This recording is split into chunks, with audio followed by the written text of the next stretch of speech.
What's going on, everybody? It's Tom. And it's Jamie. Welcome to the Chronicles of Podcast. The Chronicles of Bloodstock 2024. Hey, I'm Fernanda, bassist and singer for Brazilian death metal band Crypta. And I'm here playing Bloodstock for the first time ever. And it was amazing.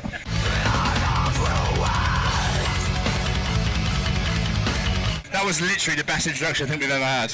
Oh my God. Fucking right. I'm flattered. Thank you. You're very welcome. How was your personal Saturday treating you? How's your day been? It's been great, to be honest. We started off playing an amazing set here at Bloodstock. It's always been a dream, a personal dream of mine, playing here. And then I finally did it. It was an early set. I didn't know what to expect. Yeah. But then it was packed. You know, like people were, like screaming your name and stuff like that. It was really a lot of fun. We were very comfortable on stage, so we were able to deliver 100%. And then signing session, I always love to meet fans right after the show, so it was very special too. And I watched Deicide, which is my top 3, death metal bands. I fucking love them. So I had also amazing vegan food at catering. It's just perfect. Death metal, vegan food, stage, fans. What a Saturday. It's amazing. You cannot argue. That's the beautiful thing about Bloodstock fans, though, is that no matter what time of day it is, no matter how hungover they are, tired they are, drunk they might be, everyone turns up, everyone shows up. Yeah, and they did to our show, and I was so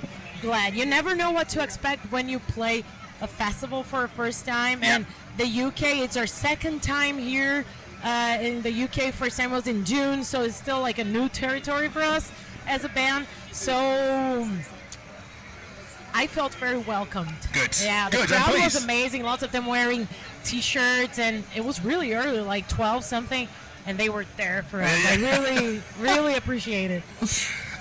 So compared to a Crypta show, compared to a Crypta festival set, do you change the set this up accordingly? So if people maybe aren't so familiar with yourselves, or because you've got a shorter amount of time, do you just put all the bangers in instead? Yeah, we tried.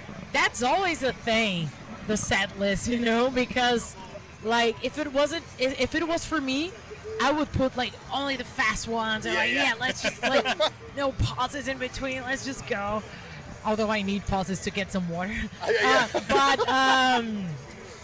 yeah, that's all. It's always a thing. And then we learned that the ideal right now, when we have to cut songs short, what we try to do is firstly adapt the set list for the festival or the tour that we're playing. Like if it's a more like brutal death metal festival, then we'll include the fast, more aggressive ones. If it's a more like mixed audience kind of festival, then we'll put like some of our songs which have more melodies and stuff like that. So we really adapt, and also we try to respect whatever, like the well-being of everyone. If there's one day I'm not feeling well or the drummer's not feeling well, then we take it easy, and then we let them choose like whatever song they want out on their set. So we try to be very democratic. I love that. I like that. I've never heard a set list being set up due to people's well-being before. I love that. That's great. Yeah, you see? We're a considerate band. But no, I did want to add, I did catch the set earlier, and it was absolutely phenomenal. My 7-year-old daughter's here.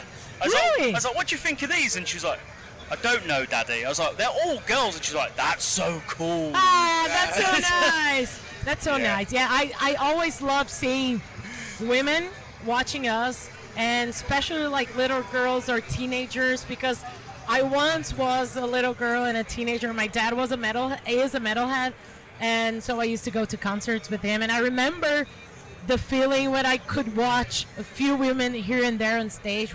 Nowadays we have like way more bands with women.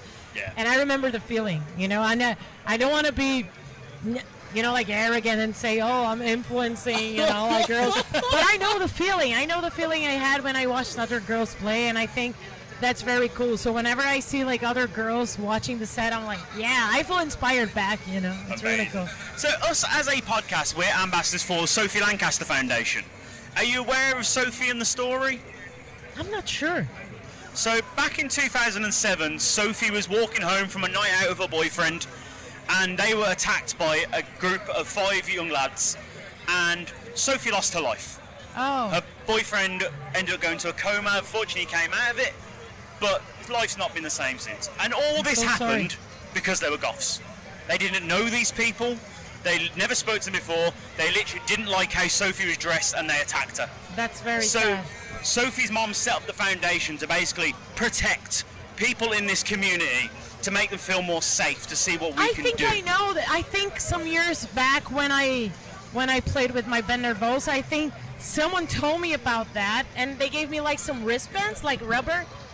Yes, I had that, but like it was, a while ago. Yeah. I remember that. Yeah. I remember this case. It's very sad. It's named after her. Oh, that's very beautiful. That's very beautiful. So we're talking to artists this weekend to try and get some more information on how other people are treated. Because I think when we were all young, being part of this community, we mostly got treated like crap, having abuse hurled at us.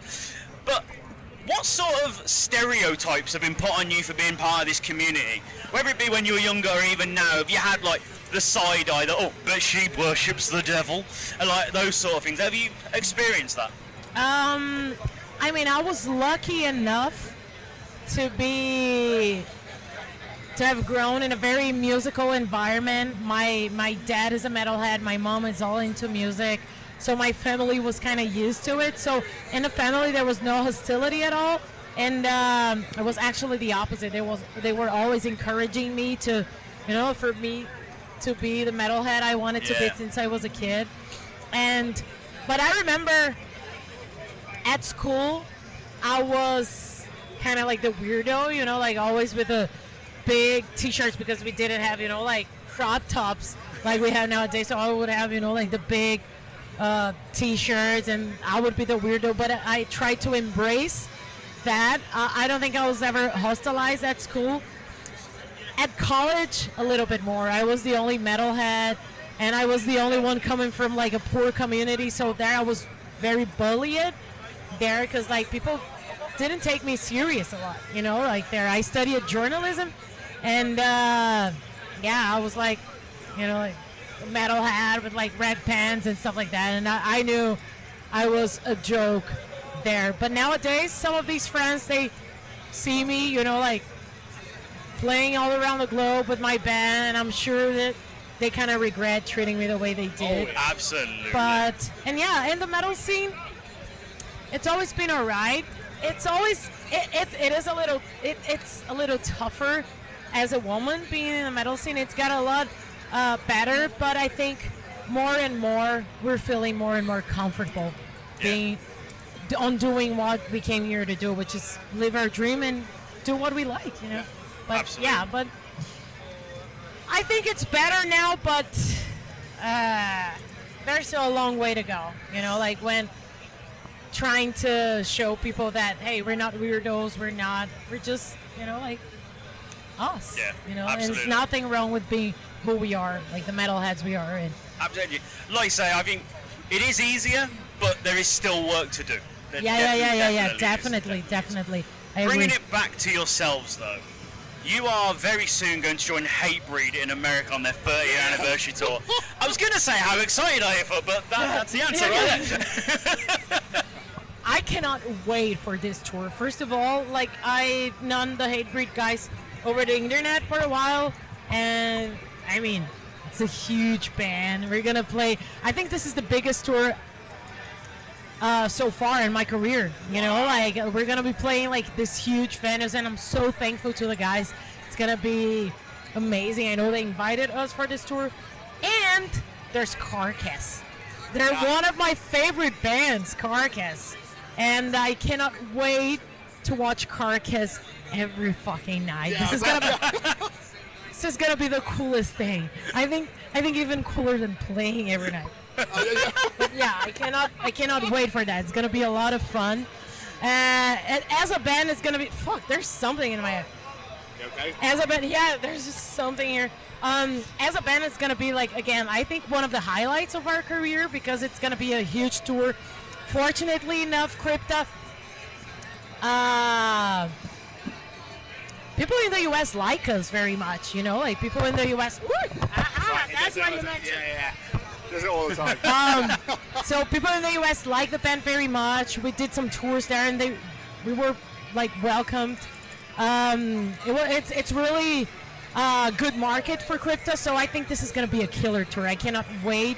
And it's going to be an easy one. Like, I don't know, like 30-minute, 40-minute set every night, and then getting to watch all these amazing bands in the U.S., which is a nice market for us. It's definitely another dream come true for me, like playing with Marcus and Hatebreed every night. Well, have fun and enjoy it. Thank you so much. Thank you so much. No, thank you for having us here. Thank you for all the work you do here. I think you're a very important bridge between what we want to talk and what the fans want to hear, so thank you so much. Thank you so much. Thank you. Enjoy this I hope it weekend. was a good one for you all. It's great. Thank you so much. Thank you. You're very welcome. Take care.